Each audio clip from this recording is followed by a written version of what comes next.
চট্টগ্রামের নতুন অতিরিক্ত ডিআইজি হিসেবে বদলি হলেন ওয়াহিদুল হক চৌধুরী।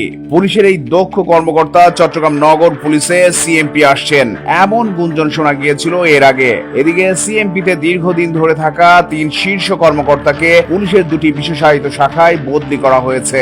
অন্যদিকে নতুন 2 জনকে সিএমপিতে উপ পুলিশ কমিশনার হিসেবে পদায়ন করা হয়েছে।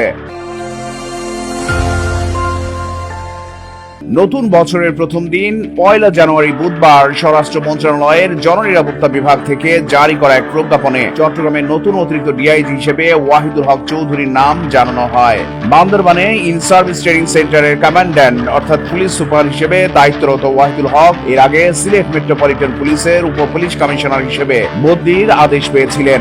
সিএমপি সদর দপ্তরের উপ পুলিশ কমিশনার এস.এম. মোস্তাইন হোসেনকে পিবিআই এর পুলিশ সুপার এবং গোয়েন্দা সংস্থার বন্দর ও পশ্চিম উপ পুলিশ কমিশনার মোহাম্মদ আলী হোসেনকে টুরিস্ট পুলিশের পুলিশ সুপার হিসেবে বদলি করা হয়েছে। এছাড়া সিএমপির ট্রান্সপোর্ট বিভাগের উপ পুলিশ কমিশনার মোহাম্মদ সালাম কবিরকে সিআইডির পুলিশ সুপার হিসেবে বদলি করা হয়েছে। এদিকে চট্টগ্রাম রেঞ্জ ডিআইজি কার্যালয়ের পুলিশ সুপার অপারেশনস নেসারউদ্দিন আহমেদকে সিএমপিতে উপ পুলিশ কমিশনার এবং টুরিস্ট পুলিশের police super legal and media Mohammad Badrul Alam মোল্লাকে সিএমপির উপ পুলিশ কমিশনার হিসেবে দায়িত্ব দেওয়া হয়েছে। স্বরাষ্ট্র মন্ত্রণালয়ের নির্দেশনায় জানানো হয়েছে জনস্বার্থে এই আদেশ অবিলম্বে কার্যকর হবে। চট্টগ্রাম প্রতিদিন নিউজ ডেস্ক।